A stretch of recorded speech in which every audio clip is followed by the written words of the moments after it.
என்னுடைய குழந்தை பருவத்துல ஒரு பெரிய மனக்குறை. அம்மாவோட அதிக நேரம் இருக்க முடியல. நான் ஏற்கனவே சொன்னது போல 4 வருஷம் பெங்களூர்ல என் தாத்தா பாட்டி கூட இருந்தேன். அப்ப அம்மாவை பிரிஞ்சு தான் இருந்தேன். அம்மா சென்னையில இருந்தாங்க. எனக்கு 10 வயசு ஆகும்போது சென்னைக்கே அம்மா அழைச்சிட்டு வந்துட்டாங்க. அதுக்கப்புறம் பள்ளி படிப்பு முடிக்கிற வரைக்கும் அம்மா கூட தான் இருந்தேன்.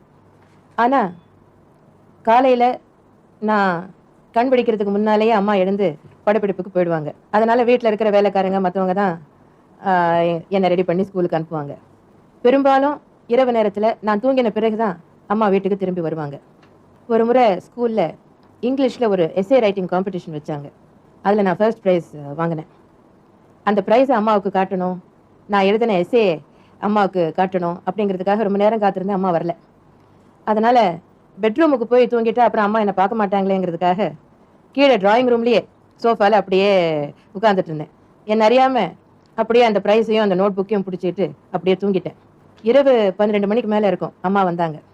அப்போ டிராயிங் ரூமில் என்னை பார்த்த உடனே என்னை எழுப்பி ஏன் இங்கே படுத்திருக்கேன், என்ன விஷயம்னு கேட்டாங்க. அப்போது ப்ரைஸை காட்டி இன்னைக்கு நான் ஃபர்ஸ்ட் ப்ரைஸ் வாங்கியிருக்கேன், இதை காட்டணுங்கிறதுக்காக தான் நான் இங்கே இருக்கேன் அப்படின்னு சொன்னதும், அது இரவு நேரத்தில் அம்மா எவ்வளவோ களைச்சி போய் வந்திருந்தாலும் இப்போ லைட் போட்டு அந்த எஸ்ஏ ஒரு வார்த்தை விடாமல் படித்து பார்த்து என்னை பாராட்டி என்னை கட்டிப்பிடிச்சு முத்தமிட்டாங்க. அது ஒரு சுவையான நினைவு.